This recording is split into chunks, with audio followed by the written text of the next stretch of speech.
Cochin shipyard को लेकर के काफ़ी ज़्यादा सवाल हमारे पास थे। आज 4.25% ऊपर। प्रदीप जी, आपके साथ शुरू करना चाहेंगे। आज 2000 के ऊपर अब निकलता हुआ कोचिन शिपयार्ड का शेयर एक महीने में काफ़ी शानदार मूव रहा है। अभी भी लोगों के फ्रेश बाई के भी सवाल हैं। बहुत लोग जो है खरीदने के साथ साथ फंसे भी हुए हैं। 2979 का इसका 52 वीक हाई है। क्या वहाँ तक जाएगा ये शेयर या लंबा इंतज़ार करना पड़ेगा? और अभी शॉर्ट टर्म में यहाँ पे अगर एंट्री लेते हैं तो क्या टारगेट हो सकते हैं? देखिए विपुल जी, मैं तो एकदम लॉन्ग टाइम के लिए मैं एंटायर डिफेंस काउंटर में पॉजिटिव हूँ, और स्पेशली कोचिन शिपयार्ड। मतलब जिस टाइम पे आईपीओ आया था उस टाइम पे मुझे भी आईपीओ लगा था कोचिन शिपयार्ड का, और देखिए सालों साल चला नहीं है, तो अभी चला नहीं है। उसके बाद हमने देखा कि स्टॉक जैसे ही चलने लगा तो एकदम बहुत अच्छा मूव आया, और अभी 2000 के आसपास ट्रेड हो रहा है। रिसेंटली जब हमने आज से एक डेढ़ हफ्ता पहले एक बार इसको रिव्यू किया था, उसमें हमने बताया था कि थोड़ा डाउन साइड मैं देखता हूँ, उस टाइम पे मैं ऐड करना पसंद करूंगा। देखिए उसके बाद हमने देखा कि एक शार्प मूव भी आया, डाउनफॉल हुआ, ऑलमोस्ट 1750 के आसपास नीचे भी आया था, अभी 2000 के आसपास चल रहा है। मुझे लगता है अभी एक फॉलो अप बाइंग यहाँ पे आ रहा है, बने रहना है कोचिन शिपयार्ड में। और 850 करोड़ के आसपास नीट प्रॉफिट है, ऑलमोस्ट 52,000 करोड़ के आसपास मार्केट कैप भी है। सो इंटायर डिफेंस में अभी एक रैली आ रहा है, तो इसमें बने रहना है। मुझे लगता है बहुत जल्दी आपको यहाँ पे 2250 एंड सेकंड टारगेट जो मेरा रहेगा वो 2400 के आसपास, वो जल्दी आपको देखने को मिलेगा। फ्रेश बाय भी कर सकते हैं क्या, क्योंकि सवाल रहे हैं काफ़ी? फ्रेश बाय ऑलरेडी देखिए 2 हफ्ता पहले जो डाउनफॉल था उसमें हो चुका है, इसमें अभी फ्रेश बाय नहीं करना है। अगर आप इस वीडियो को अभी देख रहे हो तो मुझे लगता है और आपको यहाँ पे 100 से 150 पॉइंट के करेक्शंस के लिए वेट करना सही रहेगा। ठीक है। चलिए, ये राय यहाँ पर निकल के आ रही है। अगली कंपनी पे नज़र डालते हैं और वो है एचएल। अपने क्षेत्र की राजा कह सकते हैं। गौरव जी, आपकी टिप्पणी क्या रहेगी? 5000 के ऊपर निकल के आ रहा है। कई सारे इंटरनेशनल ब्रोकरेज हाउसेस की तरफ से काफ़ी हाई टारगेट भी निकल के आए हैं यहाँ पर, लेकिन अभी क्या नई खरीदारी के लिए कोई गुंजाइश है? और जो लोग बने हुए हैं उनके लिए क्या सलाह रहेगी? 5000 के ऊपर इधर काफ़ी दिनों से कंसोलिडेट कर रहा है। पी अभी भी इसका बाकियों के मुकाबले कंट्रोल में दिखाई दे रहा है। देखिए, एक अच्छा कंटिन्यूशन पैटर्न बन रहा है। अगर किसी चीज़ को अच्छे से डिटेल में अगर देखना हो तो आप उसके डेली चार्ट्स में ना जाके उसके 120 मिनट्स, 2 घंटे 3 घंटे के चार्ट्स अगर देखिए तो आपको नजर आएगा कि जो मार्च से जो एक अपसाइड की शुरुआत हुई थी, एक काफ़ी शार्प अपसाइड आता है, फिर थोड़ा सा टाइम करेक्शन होता है, फिर वापस अपसाइड, फिर टाइम करेक्शन। तो ये सिलसिला जो है शुरू हो रहा है। ये इसके प्रीवियस स्टॉक जो आपने पूछा उसमें भी हमको देखने मिला था, और ये स्टॉक में भी है। मेरे हिसाब से अगर आप यहाँ पे ट्रेडिंग के मौके अगर ढूंढ रहे हैं तो प्राइमली 4,910 के स्टॉप लॉस से बाय कर सकते हैं, क्योंकि कंसोलिडेशन हो रहा है। मे बी थोड़ा टाइम करेक्शन और रहे, एक दिन का 2 दिन का, बट जब एक बार इसमें फिर उछाल अगर आएगी तो एक स्विफ्ट अपसाइड आपको देखने मिल सकती है। और मैं जनरली टाइम करेक्शन वाले स्टॉक्स को प्रेफर करता हूँ। एक अच्छे दायरे में, एक अच्छे रेंज में ट्रेड कर रहा है। आप इसको डार्वस थ्योरी के हिसाब से भी देख सकते हैं। तो जो सेफ ट्रेड करना चाह रहे हैं वो अपने प्रीवियस स्विंग हाई जो इसका बना था उसके ऊपर आप बाय कर सकते हैं। If I am not wrong, 5150-60 का कुछ था। और अगर कोई रिस्क ले सकता है तो यहाँ पे आप बाय कर लीजिए। तो मेरे हिसाब से मौके यहाँ पे भी है, और टू आवरली चार्ट्स पे एक अच्छा इचिमू क्लाउड सपोर्ट भी है। तो मल्टीपल चीज़ें इसमें पॉजिटिव है। यहाँ पे अगर आप लेते हैं तो एक पॉसिबिलिटी है कि अच्छा मोमेंटम बनता है, और आप हाई बीटा स्टॉक्स में रहते हैं और मार्केट अगर उछाल दिखाता है तो it always works in your favour. मेरे हिसाब से यहाँ पे थम्स अप रहेगा, वन कैन बाय। ठीक, ये बात अचल को लेकर के निकल करके आ रही है। एक और जरा अगली कंपनी लेकर के आते हैं। सोलर इंडस्ट्रीज़ पे क्या व्यू है? प्रदीप जी, जरा नज़र डालिएगा। प्राइवेट सेक्टर की जो छोटी कंपनियां हैं उनमें बहुत अच्छा मोमेंटम बनता हुआ दिखाई दिया है। हालांकि थोड़ा महंगा शेयर है। टिकट साइज इसका 16,700 के आसपास अभी ट्रेड कर रहा है, लेकिन ये भी 26-27% रैली दिखा चुका है। आपकी टिप्पणी क्या रहेगी सोलर इंडस्ट्रीज़ को लेकर के अभी? विपुल जी, बेसिकली देखिए अभी 16,740 के आसपास ट्रेड हो रहा है। इसका जब वीकली चार्ट में एक कंसोलिडेशन हो रहा था उसके बाद का जो मूव है वहाँ से लगभग अभी 41% चल चुका है। तो मेरे ख्याल से no doubt is a very good stock, but आपको करंट जोन से बाय नहीं करना है। एक रिट्रेसमेंट के लिए मैं वेट करूंगा। वो रिट्रेसमेंट रहेगा मुझे लगता है कि 16,250 से लेके 15,800, इस जोन के लिए मैं एक बार वेट करूंगा। नो डाउट इसमें फ्रेश ब्रेकआउट है। देखिए आज भी 2-2.5% के आसपास आप मूव है, तो ऐसे अगर मूव रहा कंटिन्यू तो 16,800 से 17,000 भी चला जाएगा। लेकिन फैक्ट इसमें वही है कि कंसर्न मेरा वैल्यूएशंस को लेके है।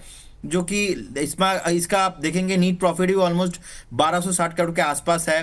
नो डाउट प्रोमोटर होल्डिंग 73% के आसपास है, तो फंडामेंटल ठीक ठाक है। और जब वीकली कंसोलिडेशन कर रहा था उसके बाद से भी 40% चल चुका है। तो एटलीस्ट 5 से 7% एक डीप मुझे एक्सपेक्ट मैं करके चल रहा हूँ, उसमें मैं बाय करना पसंद करूंगा। ठीक सर।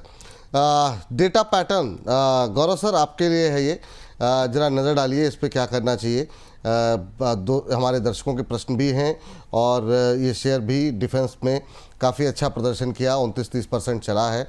नई अपॉर्चुनिटी तलाशनी चाहिए या फिर दूसरी जगहों पर अपॉर्चुनिटी तलाशने की कोशिश करनी चाहिए? देखिए यहाँ पे अगर आप इसके डेली चार्ट्स अगर देखेंगे तो जैसे हमने कहा बात की थी, काफ़ी सारे डिफरेंस स्टॉक्स ऊपर गए थे, फिर थोड़ा टाइम करेक्शन दिखा रहे हैं। तो यहाँ पे ये जो मल्टीपल टाइम्स जो रिजेक्शन कैंडल बना रहे हैं, आज का भी अगर आप देखेंगे तो क्लोजिंग तो नहीं हुआ है, it's early hour in the morning, but एक ग्रेजुएशन दोजी बन रहा है। सो रिजेक्शन पैटर्न बन रहा है यहाँ पे। आप 2-3 दिन पहले देखेंगे तो भी आपको दोजीज या नेगेटिव कैंडल्स, रिजेक्शन कैंडल्स आपको देखने मिलेंगे। तो जहाँ पे मल्टीपल टाइम रिजेक्शन कैंडल्स बन रहे हैं वहाँ पे थोड़ा सा अवॉइड करना चाहिए। मार्केट भी वो स्थिति पे, वो लेवल पे आ चुका है कि यहाँ पे अगर करेक्शन हो तो आपके स्टॉप लॉसेस के ट्रिगर होने के चांसेस भी काफ़ी बढ़ जाते हैं। तो ओवरऑल सेंटीमेंट, ओवरऑल सिनारियो में अगर आपको काम करना है तो वो हिसाब से मैं कहूँगा डेटा पैटर्न जो है यहाँ पे एक बार मिस करना चाहिए। इससे बेटर अपॉर्चुनिटीज हम ये स्पेस में भी देखने मिल सकती है। जी। चलिए इस बीच जो है अगली कंपनी पे लेकर के आते हैं, और हमारे एक दर्शक हैं, गब्बर इज़ बैक। एक तो मतलब जितनी शिद्दत, जितनी मेहनत लोग यूट्यूब आईडी बनाने में करते हैं, वाह। मतलब गब्बर इज़ बैक के नाम से आईडी बनाई हुई है। प्रदीप जी आप बताइए, बीएल को लेकर के सवाल है। नाम भी लिख देते गब्बर जी, अपना तो ज़्यादा बेहतर रहता। इन्होंने 372 पे लेके रखा हुआ, और ये शेयर सर धीमे धीमे चला और अच्छा चला। अब देखिए मतलब जो है 390 के आसपास है, और धीरे धीरे आगे बढ़ रहा है। रिजल्ट्स बाकियों के मुकाबले इसके बेहतर रहे हैं, तो कोई विशेष निगेटिव बात नहीं है, एक्सेप्ट कि प्राइस मूवमेंट को लेकर के अभी क्या आप अपसाइड देख रहे हैं। अभी 390 के आसपास चल रहा है। उन लोगों के लिए भी राय दीजिएगा जो लोग खरीदना चाह रहे हैं, और इन्होंने तो ले रखा है 372 के आसपास। देखिए यहाँ पे दो व्यू रहेगा, एक तो है शॉर्ट टर्म व्यू, एक है लॉन्ग टर्म व्यू। तो लॉन्ग टर्म व्यू विपुल जी, कुछ कुछ काउंटर ऐसा होता है जहाँ पे आपको ट्रेड ही नहीं करना चाहिए, जहाँ पे आपको प्रॉपर इन्वेस्ट करना चाहिए। तो मुझे लगता है बीईएल एक ऐसा काउंटर है जो कि मैंने बहुत बार डिस्कशन किया है आप ही के शो में। देखिए एक 270 के आसपास था, और हमने प्रॉफिट बुक कराया एक बार 270, 370 के आसपास, 370 380 के आसपास। मुझे लगता है 390 इसके ऊपर से बहुत टाइम, अभी देखिए ऑल टाइम हाई के आसपास ही है, बहुत जल्दी 400 भी क्रॉस हो जाएगा। द कंसर्न इज, अगर आप शॉर्ट टर्म निवेशक हो तो फिर मुझे लगता है आप एक बार यहाँ पे प्रॉफिट बुक बिल्कुल नहीं आपको करना चाहिए। लेकिन मैं इस जोन पे एक्चुअली 390 395 मुझे कहीं ना कहीं लग रहा है थोड़ा ओवर वैल्यूशन है। एक बार एक डिप मिले तो आप बाय कीजिए। अगर आप नेक्स्ट 2 से 4 साल रहना चाहते हो तो फिर देखिए 390 कुछ भी वैल्यूशन नहीं है, मुझे लगता है मल्टीवेगर स्टॉक है। और गब्बर जी उनके लिए मुझे लगता है पुष्पा वाला स्टॉक है, पुष्पा झुकेगा नहीं ऐसा स्टॉक है। तो डेफिनेटली उनको बने रहना है। लंबी अवधि का मेरा टारगेट रहेगा यहाँ से मिनिमम 50 to 60% अपसाइड मैं देखता हूँ। हाँ, तो गब्बर जी घबराइए नहीं, हालांकि वैसे भी गब्बर जी घबराते नहीं हैं। तो अभी फ़िलहाल ये झुकेगा नहीं, ये सलाह आपके लिए है, तो यहाँ पर बने रहने की सलाह है। एक शेयर लेकर के आते हैं, ये भी मतलब कल काफ़ी अच्छा मूव रहा। और गौरव जी GRSC देखिए ज़रा, और ये आज भी अच्छा मोमेंटम दिखा रहा है, और तेज़ी से अपने 52 वीक हाई की तरफ बढ़ता हुआ दिखाई दे रहा है। ये शेयर जब या तो नहीं चलता और चलता है तो बहुत तेज़ चलता है। क्या सलाह रहेगी सर अभी? क्या करना चाहिए अभी इन लेवल्स के आसपास, 3057 3058 के आसपास जो शेयर ट्रेड कर रहा है? आपकी टिप्पणी क्या होगी GRSC को लेके? देखिए जो हमने अब तक स्टॉक्स डिस्कस किए हैं, आई थिंक जीआरएसी एकमात्र ऐसा है जो प्रीवियस स्विंग हाई के ऊपर ये ट्रेड कर रहा है। जैसे आपने कहा 50 वीक हाई या लाइफ टाइम हाई के आसपास में ये ट्रेड कर रहा है, तो काफ़ी अच्छा आउट परफॉर्मेंस रहा है। और शिपिंग कंपनीज में भी अगर देखा जाए तो जो 3 शिपिंग कंपनीज है, डिफेंस कंपनीज है, उसमें सबसे बेहतरीन प्रदर्शन अगर कहा जाए पैकिंग ऑर्डर में तो वो भी जीआरएसी का ही रहा है। तो ओवरऑल सेटअप खराब नहीं है। यहाँ पे जैसे मैंने कहा कि आपको थोड़ा चूंकि ये दो चीज़ें मैं कहूँगा, पहला पॉजिटिव ये है कि प्रीवियस स्विंग हाई के ऊपर ट्रेड कर रहा है। स्विंग हाई ब्रेकआउट है, ये आपके 2810 820 के लेवल थे। तो अगर यहाँ पे कोई बाय कर रहा है तो मिनिमम आपके ये स्टॉप लॉस होने चाहिए, क्योंकि प्रीवियस स्विंग हाई जो है काफ़ी अच्छा एक सपोर्ट अभी उसको उभर के आएगा। दूसरा जो इसके लिए शायद थोड़ा सा नेगेटिव एस्पेक्ट रहेगा वो है इसका RSI। इंटरेस्टिंगली इसमें दो चीज़ें हैं RSI में भी। अगर आप इसके डेली चार्ट्स पे देखते हैं तो RSI तकरीबन 77 78 के करीब चल रहा है। ओवरबॉट जोन के आसपास में आ रहा है। ये एक ब्लैंकेट मत लीजिए कि RSI 75 तो ओवरबॉट है, नीचे ही आएगा, वैसा नहीं होता है। जब RSI ओवरबॉट में होता है, 1-2 पॉइंट RSI का अपसाइड भी जो है वो 10% की अपसाइड आपको स्टॉक में दे सकता है। तो काफ़ी वियरली ये ट्रेड करता है, तो आपको थोड़ा उसमें संभल के रहना पड़ेगा। रीज़न मैं ये कह रहा हूँ कि आपको स्टॉप लॉसेस टाइट रखने होंगे, तो 2820 के स्टॉप लॉसेस को आप बाय कर सकते हैं। ठीक, ये बात GRSC को लेकर के निकल के आ रही है। और इस बीच जरा नज़र डालते हैं BDL पे भी कि जरा, नहीं BDL से पहले सर जरा नज़र डालिए प्रदीप जी आप मझगांव डॉक के ऊपर। मझगांव ये पूरा जो शिपिंग डिफेंस है ना वो काफ़ी अच्छा चला है। अभी मझगांव करीब 2% के आसपास की मजबूती यहाँ पर देखने को मिल रही है। अच्छा मोमेंटम देखने को मिला है। अभी क्या करना चाहिए सर? इसने जो गाइडेंस दिया FY26 को लेकर के वो पॉजिटिव रही थी काफ़ी, और उसके बाद शेयर में एक चाल भी रही थी। 52 वीक हाइक की तरफ जा सकता है सर? क्या टिप्पणी रहेगी अभी 3400 के आसपास? No doubt Vipul ji, this is one of my very favourite stock. अभी देखिए जैसे ब्रेकआउट आया था, ब्रेकआउट के बाद लगातार अभी चल रहा है। देखिए अभी थोड़ा मुझे लगा कि टॉप बना दिया, बेसिकली एक शूटिंग स्टार पैटर्न बनाया था, उसके बाद अभी नीचे आ रहा है। अभी 3447 के आसपास चल रहा है वीकली चार्ट में, मैं देख रहा हूँ बेसिकली। तो मुझे लगता है यहाँ पे बाय नहीं करना है, थोड़ा आपको वेट करके जाना है। आपको एक बार 3250 3300 का भाव मिल सकता है, मतलब यहाँ से भी 150 से 200 पॉइंट डाउनफॉल मैं एक्सपेक्ट कर रहा हूँ। उस जोन पे अगर आप लेते हो तो जो भी इन्वेस्टर उस टाइम पे बाय करेंगे तो मुझे लगता है थोड़ा सेफ होगा। इस केस में देखिए मुझे 6 से 8 महीना वेट करना है, और इस केस में मेरा टारगेट जो रहेगा 3650 और सेकंड टारगेट रहेगा 3800। तो मुझे ठीक। लगता है 3800 का टारगेट के लिए यहाँ पे बाई करना सही रहेगा, और एक डीप के लिए मैं वेट करूंगा एक बार। डिप के लिए वेट करेंगे। जरा BDL को लेकर के आए गौरव जी के लिए। उससे पहले प्रदीप जी आपसे जो सवाल है वो है, शानदार मूव अब आता हुआ दिखाई दे रहा है डोडला डेयरी के अंदर, और ये अपने जो टारगेट आपने दिया था उसके नज़दीक पहुंच चुका है। 1300 पे अब ट्रेड करता हुआ 10 रुपये दूर रह गया अपने आज पहले टारगेट से। 1310 का टारगेट दिया गया, पहले क्या एक ही टारगेट था 1310 का, तो ऑलमोस्ट जो है काफ़ी नज़दीक पहुंच चुका है वहां से। शानदार मूव, इंट्राडे हाई पे ट्रेड करता हुआ। टारगेट और सेकंड टारगेट भी कोई रहेगा, या पहले टारगेट के साथ अभी स्टिक करेंगे सर आप? देखिए इसमें बहुत जल्दी मुझे लगता है अभी 1301, देखिए डे हाई है, डे हाई के आसपास ही ट्रेड कर रहे हैं। मुझे लगता है यहाँ पे 1310 आ जाएंगे नेक्स्ट कुछ घंटों में, यहाँ पे 1310 का टारगेट आ जाएंगे। तो यहाँ पे 1310 अगर आप इंटरडे ट्रेडर हो तो आप प्रॉफिट बुक कीजिए 1310 के आसपास। और अगर आप 2 से 4 दिन एक बार वेट करके जाते हो तो मुझे लगता है एक बार 1325 से लेके 1335 के आसपास जा सकता है। तो एक बार बने रहिए इस काउंटर में, बहुत जल्दी आपको यहाँ पे और हायर प्राइस देखने को मिलेंगे। ठीक है, बने रहिए। अभी यहाँ पर ये सलाह निकल करके आ रही है। चलिए इस बीच अगली कंपनी जिस पर कि सवाल था वो था भारत डायनामिक्स को लेकर के। गौरव जी जरा टिप्पणी आपकी जानना चाहेंगे यहाँ पर कि अभी भारत डायनामिक्स में जो मोमेंटम देखने को मिल रहा है, क्या यहाँ पर और नई खरीदारी करने की सलाह रहेगी? करीब 2000 के आसपास ट्रेड करता हुआ यहाँ पे भी सबने अच्छा प्रदर्शन किया है, पर अब सवाल ये है कि अगर कोई नया मौका तलाश रहा हो या फिर इसको लग रहा हो उससे ट्रेन मिस हो गई है, तो क्या मझगांव ये शेयर हो सकता है फ्रेश एंट्री के लिए? देखिए दोनों ही सूरतों में मुझे नहीं लगता कि ये रहना चाहिए, क्योंकि एक बार अगर आप मिस हो जाते हैं तो दो उसमें क्या होता है कि आप जो मिस हो गया है उतना प्रॉफिट आप एक ही ट्रेड में कमाना चाहते हैं, तो आप अपने जो सामर्थ्य है उससे ज़्यादा आप निवेश करते हैं, ट्रेड करते हैं, और रिस्क ज़्यादा उठा लेते हैं। तो वो एक अच्छा एक सेटअप नहीं रहता है। यहाँ पे अगर आप देखेंगे तो एक बेरिश डाइवर्जेंस RSI में भी देखने मिल रहा है, और एक बुलिश बेरिश MACD क्रॉसओवर भी ऑलमोस्ट कंफर्म हो रहा है। आज का क्लोजिंग का वेट करना होगा।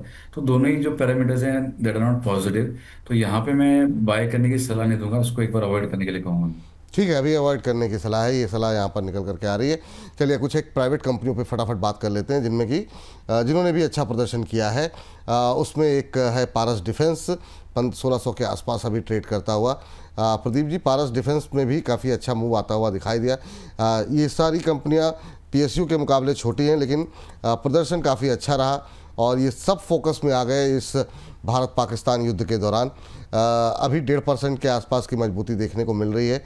क्या करें सर? अभी खरीदारी की कोई गुंजाइश है यहाँ पर, और जिनके पास है वो क्या करें? डेफिनेटली जिनके पास है आप बने रहिए, और मुझे लगता है फ्रेश बाय भी करना चाहिए, क्योंकि जो रिसेंटली हाई था ऑलमोस्ट 1900 के ऊपर, उसके बाद हमने देखा कि एक फ्रेश करेक्शन ऑलरेडी हो चुका है। विपुल जी उस दिन भी हमने डिस्कशन किया था जब 1880 के आसपास, 1900 के आसपास ट्रेड हो रहा था, मुझे याद है मैंने आपको बिल्कुल। बताया था कि मैं बाई करूंगा 1600 से 1650 के आसपास, उससे पहले तो मैं बाई बिल्कुल भी नहीं करूंगा। अब देखिए आज आ चुका है 1615, 1600 के आसपास ट्रेड हो रहा है। मुझे लगता है आपको बाई आप कर सकते हो। आपका व्यू एक होना चाहिए मिनिमम 4 से 5 महीना। ये जो थीम है लॉन्ग टर्म थीम है, शॉर्ट टर्म भी रैली होता है, और पराज डिफेंस का बीटा बहुत हाई है, इसीलिए जब भागता भी है आप देखेंगे 8 से 10% भागता है एक एक दिन में। अब जब गिरता भी है ऐसा गिरता है, लेकिन मुझे लगता है एक फेयर वैल्यूएशन हुआ है अभी 1615, 1600 के आसपास आपको डेफिनेटली बाय करके चलना है। इस केस में मेरा जो पहला टारगेट रहेगा 1750, और उसके बाद ऑल टाइम हाई यहाँ पे आते हुए देखेंगे। आपको बस एक स्टॉप लॉस मेंटेन करना है। यहाँ पे स्टॉप लॉस रहेगा मेरा 100 रुपीज, मतलब मेरा 1500 के आसपास 1495 साइकोलॉजिकल लेवल 1495 एक मेरा स्टॉप लॉस रहेगा। और मुझे लगता है कि आपको करंट लेवल पे बाय करके जाना है, और with horizon of minimum 7 to 8 months आपको ऑल टाइम हाई यहाँ पे आते हुए दिखेंगे। ठीक, ये बात पारस डिफेंस पे निकल करके आ रही है। अगली कंपनी लेकर के आते हैं idea forge. Idea forge sir drone बनाने में की कंपनी, और ड्रोन की बड़ी बड़ी भूमिका रही भारत पाकिस्तान युद्ध के दौरान, और उसके बाद से लगातार फोकस में बना हुआ है। 4% की तेज़ी आज देखने को मिल रही है, 550 का भाव, 43% एक महीने में चल चुका है। टिकट साइज़ के लिहाज से बाकी डिफेंस कंपनियों के मुकाबले बहुत लोगों को थोड़ा सा मतलब ये 200, 300, 400 के शेयर थोड़े ज़्यादा बेहतर दिखाई देते हैं। क्या यहाँ पर फ्रेश एंट्री की कोई गुंजाइश है आज की इस तेज़ी के बाद? जी, ये सवाल मेरे लिए था। आपके लिए सर, गौरव सर जी। देखिए, यहाँ पे एक छोटा ट्रेंड रिवर्सल कंफर्म हो चुका है। अगर आप देखें जो मई के शुरुआत से काफ़ी अग्रेसिव वॉल्यूम के साथ में ट्रेड हुआ या इन्वेस्ट हुआ या ऊपर गया है। जो एवरेज वॉल्यूम्स थे उससे अगर देखा जाए तो काफ़ी काफ़ी ज़्यादा वॉल्यूम्स हुए हैं। 10 टाइम्स 12 टाइम्स उसके एवरेज वॉल्यूम्स हुए हैं, तो यहाँ पे मोमेंटम है। अच्छे वॉल्यूम से स्टॉक ऊपर गया है और एक अच्छे कंसोलिडेशन फेज में है, तो मैं समझता हूँ यहाँ पे आप बाय कर सकते हैं। यहाँ पे आपको मगर ये रखना होगा कि एक छोटा फ्लैग पैटर्न फॉर्मेशन भी हो रहा है, तो अगर किसी को सेफ प्ले करना है तो थोड़ा सा वेट कीजिए। एक बार स्टॉक जो है वो 555 560 के ऊपर जाता है तो आप बाय कर सकते हैं। 4-5% का स्टॉप लॉस होगा, ऊपर में 15-20% के अपसाइड होंगे। और यहाँ पे लॉन्ग टर्म के लिए भी वो कर रहा है। देखिए यहाँ पे जितना मैं समझता हूँ इसमें रेवेन्यूज और प्रॉफिटेबिलिटी जो है ये क्वेश्चनेबल फिलहाल है। अच्छी थीम है, तो आपको थोड़ा स्टिक स्टॉप लॉस रखना रहेगा। थोड़े स्टॉप लॉसेस भी डीप रहेंगे, लेकिन अगर किसी को सिर्फ ट्रेडिंग करनी है तो थोड़ा सा वेट कीजिए। 555 के ऊपर अगर आएगा तो 20 रुपये के स्टॉप लॉस से बाय कर सकते हैं। ठीक, चलिए अब 2 मिनट बचे हैं, और 2 मिनट के अंदर जितने क्वेश्चन दो चार शेयर जो हम डिस्कस कर सकें। अपोलो माइक्रो सर कैसे देख रहे हैं? प्रदीप जी आप बताइए। एक महीने में 57-58% चला है, छोटा टिकट साइज़ है। रिटेलर्स की रुझान अब काफ़ी बढ़ रहे हैं, काफ़ी क्वेरीज हमारे पास आ रही हैं। अभी भी क्या फ्रेश एंट्री की गुंजाइश है? देखिए 197 के आसपास अभी चल रहा है, मुझे लगता है कि यहाँ पे बहुत चल चुका है। फ्रेश बाई इस जोन पे नहीं करना है। एक बार अगर 185 186 के आसपास मिलता है तब जाके मुझे फ्रेश बाई करना है। लेकिन जिनके पास है आप बने रहिए। आप, मुझे लगता है बहुत जल्दी यहाँ पे और भी हाईएस्ट प्राइस आते हुए दिखेंगे। लेकिन एक करेक्शन के लिए, एक डिप के लिए मैं वेट करूंगा यहाँ पे। चलिए डिप पे वेट करें, जिनके पास है वो वेट कर सकते हैं। हाँ जी सर, जिनके पास है आप बने रहिए इसमें। जिनके पास है उनके लिए बने रहने की सलाह। जेनटेक जरा देखिए सर, गौरव सवाल आप, यहाँ पर 2139 2140 के आसपास चल रहा है ये शेयर। ये भी कंपनी जो है ड्रोन और बाकी इक्विपमेंट्स बनाने में है, और काफ़ी अच्छा मोमेंटम आज बना हुआ है। 2% की तेज़ी, 2160 2160 के आसपास। एक महीने में 56-57% की रैली रही है चार्ट्स पे। और वैसे आपको कैसा लग रहा है यहाँ पर? देखिए, जो लास्ट फ्यू ट्रेडिंग सेशंस रहे हैं काफ़ी अच्छी अपसाइड देखने मिली है और काफ़ी स्ट्रेस्ड हो चुका है। अगर आप देखेंगे पिछले 1-2 महीने के अंदर स्टॉक जो है लिटरली जैसे डबल हो गया वैसा हो गया। तो यहाँ पे मैं कहूँगा थोड़ा अवॉइड कीजिए, क्योंकि अगर प्रॉफिट बुकिंग ओवरऑल अगर मार्केट में भी अगर आती है तो इसमें ये जो है एक काफ़ी अच्छा एक विक्टिम रह सकता है। तो रिस्क रिवॉर्ड फेवरेबल नहीं है। किसी ने लिया है तो होल्ड कर सकते हैं, बट फ्रेश एंट्री के लिए मैं यहाँ पे सलाह नहीं दूंगा। ठीक है सर, आपकी एक प्रदीप जी कॉल थी यूनिमैक एरो को लेकर के। अभी 1200 मतलब क्या करना चाहिए? क्या अभी भी कोई गुंजाइश है यहाँ पर खरीदारी करने की? आपकी टिप्पणी कोई रहेगी यूनिमैक एरोस्पेस को लेकर के? आज फ्लैट है, बाकी डिफेंस चल रहे हैं, लेकिन ये थोड़ा सुस्त है, तो क्या कोई गुंजाइश है फ्रेश एंट्री के लिए? विपुल जी, हमने 1000 के आसपास आइडेंटिफाई किया था, अभी बिल्कुल तो 1250 पे आ गया सर। हाँ 1300 के आसपास हाई लगा के अभी 1250 के आसपास है। मुझे लगता है थोड़ा प्रॉफिट बुकिंग यहाँ पे होना चाहिए। 1220 1210 तक फिर से आएंगे तो ऐसा तो कोई स्ट्रक्चर में प्रॉब्लम है नहीं। देखिए जब आईपीओ आया था उसके बाद से चला नहीं था, तो फ्रेश बॉटम बनाया, बॉटम के बाद ही हमने इसको पकड़ा था, तो 1000 के आसपास, अभी 1250 के आसपास चल रहा है। एक बार फिर से मुझे लगता है 1220 से लेके 1210 के आसपास फिर से एक बार पॉसिबल है आना, तो फिर से वहां से आपको फॉलो अप बाइंग आते हुए दिखेंगे। तो जिनके पास है आप बने रहिए, ऐसा तो कोई फंडामेंटली प्रॉब्लम है नहीं, थीम अभी चला नहीं, और अगर एक बार 1300 के ऊपर सस्टेन करता है तो फिर एक नया दौर इसमें स्टार्ट हो जाएगा, तो बने रहना सही रहेगा सर ठीक है। इसमें।